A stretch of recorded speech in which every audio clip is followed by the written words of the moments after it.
Welcome back to my YouTube channel. پیارے بچوں، آج ہماری کہانی کا موضوع ہے لالچ بری بلا۔ پرانے وقتوں کی بات ہے، ایک گاؤں میں ایک آدمی رہتا تھا۔ وہ بہت لالچی تھا اور اس کی بیوی اس سے بھی زیادہ لالچی تھی۔ ان کے پاس ایک بہت عجیب و غریب مرغی تھی۔ وہ مرغی روزانہ ایک سونے کا انڈا دیا کرتی تھی۔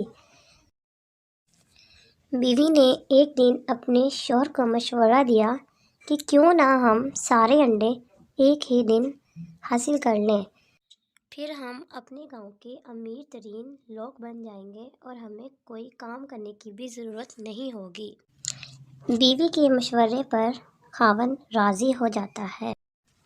وہ دونوں میاں بیوی مرغی کے پاس آتے ہیں اور مرغی کے سارے انڈے حاصل کرنے کے لیے مرغی کو ذبح کر دیتے ہیں۔ جیسے ہی وہ مرغی کا پیٹ چاک کرتے ہیں، اس میں تو صرف ایک ہی سونے کا انڈا تھا۔ وہ یہ دیکھ کر بہت پچھتاتے ہیں۔ شوہر کہتا ہے، یہ ہم سے کیا ہو گیا؟ ہم نے لالچ میں آ کر اپنا بہت بڑا نقصان کر لیا۔ پیارے بچوں، اب ان کے پاس پچھتانے کے علاوہ کچھ نہیں تھا۔ اخلاقی سبق: لالچ بری بلا ہے۔ پیارے بچوں، ہم لالچ میں آ کر اپنا بہت بڑا نقصان کر بیٹھتے ہیں، اس لیے ہمیں لالچ سے بچنا چاہیے۔